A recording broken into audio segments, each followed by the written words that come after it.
Voltamos agora com o nosso penúltimo bloco.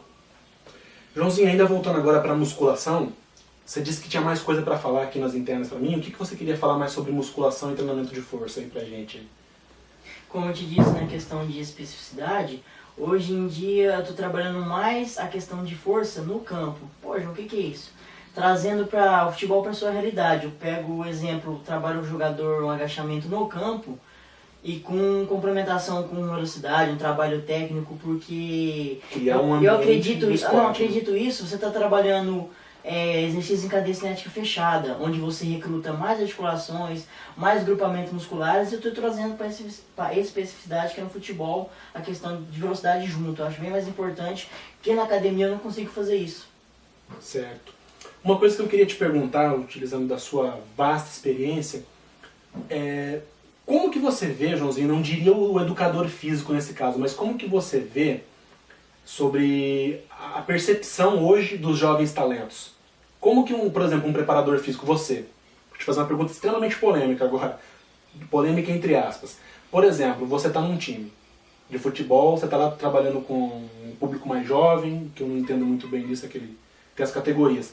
Tem vezes que você vê e diagnostica um jogador e você fala, olha, esse cara infelizmente ele não vai durar muito tempo, ele não vai render, ele não tem condições de subir. Existem esses casos?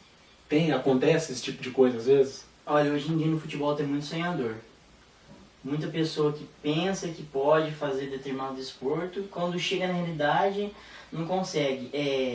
Essa questão de detectação de talentos, assim, a gente não trabalha sozinho, trabalha com técnico, trabalha com auxiliar. Esse pessoal tem um olhar bem mais dinâmico que eu pra isso, entendeu? Pô, ele consegue ver um menino que às vezes está jogando de atacante, pô, esse menino aqui, acho que de zagueiro, ele é melhor. Um lateral que ele pode ser transformado em volante, eu acho que para um treinador, para um técnico, seria mais fácil te responder isso do que eu, certo. Entendeu? Isso minha não parte é a minha parte física. A sua área é só preparar. Assim, você tá vendo um garoto que tá destacando lá, todo mundo tá vendo aquele garoto lá que é um destaque, entendeu? Mas quem tem um olhar mais clínico, mais profundo, é um técnico auxiliar que consegue ter essa visão mais ampla do que eu. É lógico, se você vê um garoto se destacando, todo mundo tá vendo ele lá, entendeu? Os holofotes vão pra ele, né? Mas eu acredito que quem é o pessoal técnico, o técnico auxiliar, consegue ter essa visão bem melhor do que eu. Como que é a relação dos preparadores físicos hoje?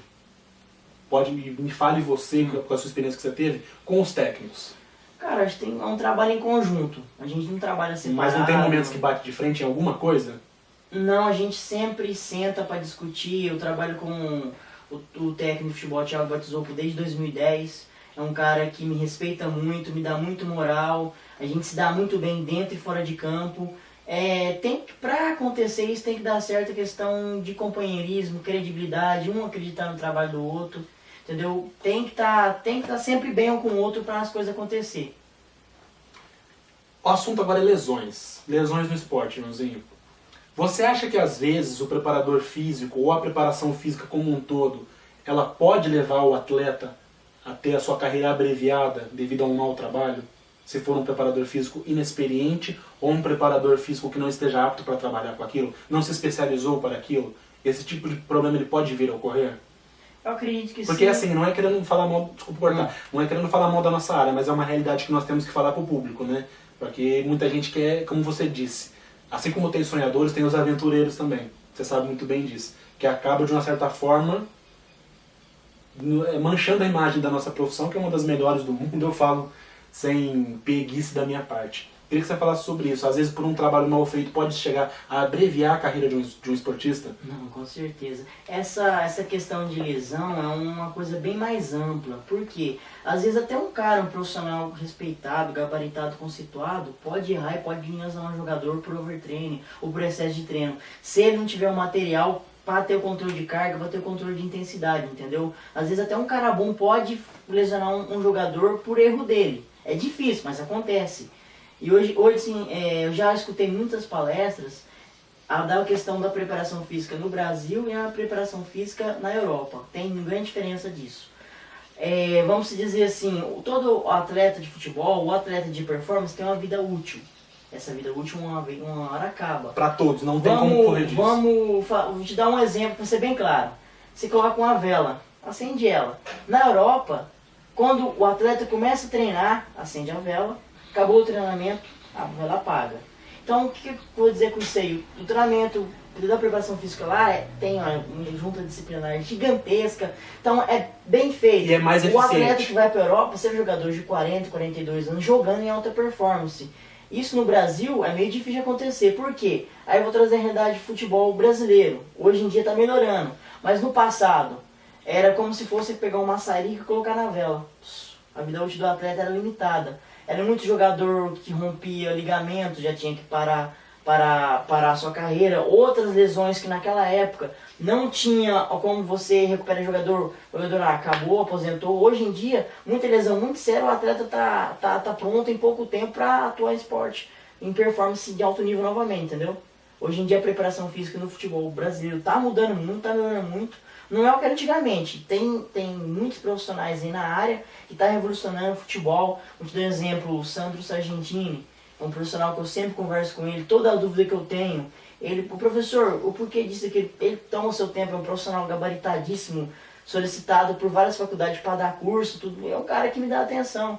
Eu pergunto, demora algum tempo, ele me responde, entendeu? Então hoje em dia tem profissionais muito bons aqui que estão mudando o futebol brasileiro. E uma dúvida que eu tenho certeza que muitos educadores físicos, que porventura estejam assistindo nosso programa, e eu acho que é de fundamental importância a gente falar sobre isso. A remuneração, não precisamos falar em valores, mas a remuneração de um preparador físico top, vamos falar um top, que está trabalhando com um clube grande, Corinthians, São Paulo, é considerável, na sua opinião? Sim. O cara que quer seguir carreira, senão eu vou ganhar dinheiro com isso. O cara que chegar a um nível bom, ele consegue ganhar bem? Viver com qualidade de vida? Eu acho vou chegar numa alta performance, exemplo de um Carlinhos Neves, hoje é um conceito no Brasil, né? Pra você chegar onde ele chegou, demora. Eu vou te falar em questão de rentabilidade. O que eu ganhava em 2010 não é o que eu ganho hoje, é bem mais. E eu tenho certeza que daqui 10 anos, 11 anos, vou estar ganhando bem mais do que eu estou ganhando hoje. É uma escada progressiva. Então, quanto o profissional mais tempo de trabalho ele tem, melhor conceito ele tem, mais caro ele vai ser para o mercado, entendeu? É questão da capacidade também. Entendi. Então existe uma relatividade nisso, mas o cara pode vir a se dar bem nesse tipo de trabalho, então. Bom, hoje em dia eu tenho amigos profissionais que ganham seus 40, 50 mil por mês. Pode vir a ganhar 40 mil por mês no preparador físico de ponta. Até mais. Existem profissionais que ganham aqui no Brasil ou no exterior? A nível de futebol brasileiro, primeira e segunda divisão. Ganham isso. Chega a ganhar 40 a 50 mil reais. Por mês, entendeu? Mas para ele chegar nessa situação... No mínimo 20 anos de trabalho. Pra mais. Olha, é difícil falar em tempo. Futebol é muito dinâmico. Um dia você está num clube, outro dia você está num outro clube. Às vezes você pode fazer um bom trabalho num determinado clube, chamar a atenção do outro clube maior e te dar uma remuneração melhor, entendeu? Questão de tempo é complicado, mas demora um pouco você chegar no status como esse, de ganhar seus 40, 50 mil por mês. Mas é possível. Com certeza, até mais. Até mais pode chegar. Até mais. Mas isso aí a gente está falando só de clubes de AA, né? De grande, muita expressividade. Muita expressividade. Tipo um Corinthians, um São Paulo. Eu acredito que um preparador físico de um clube desses ganha até mais que isso. É mesmo? Mais que 50 mil reais. Só que a responsabilidade de um fisiologista, de um preparador físico de um time desse é muito grande, não é? Existe uma estabilidade ainda de trabalho? Ou quando o cara chega a esse nível, de um São Paulo, de um Palmeiras, de um Santos, ele já não tem mais instabilidade? Ou pode ocorrer ainda? Não, com certeza. O profissional, quando é conceituado, ele já tem estabilidade. Quando ele tem um nome a zelar, ele já chega na questão de já estar instável, entendeu? Quando eu falo nessa questão de valores, eu não sei quanto esse cara ganha. Mas eu acredito que seja isso, entendeu? Até mais. Você entra nesses sites aí de esporte, você vê, o técnico tá em tal clube, tá ganhando seus 400 mil por mês. O técnico tá no clube tal, tá ganhando 300, 500, 700 mil por mês, entendeu? Eu acredito que o preparador físico que esteja no clube desse, tá ganhando pra caramba também. Tá legal. A gente volta agora no último bloco pra gente fazer um bate-bola, beleza? Voltamos já já.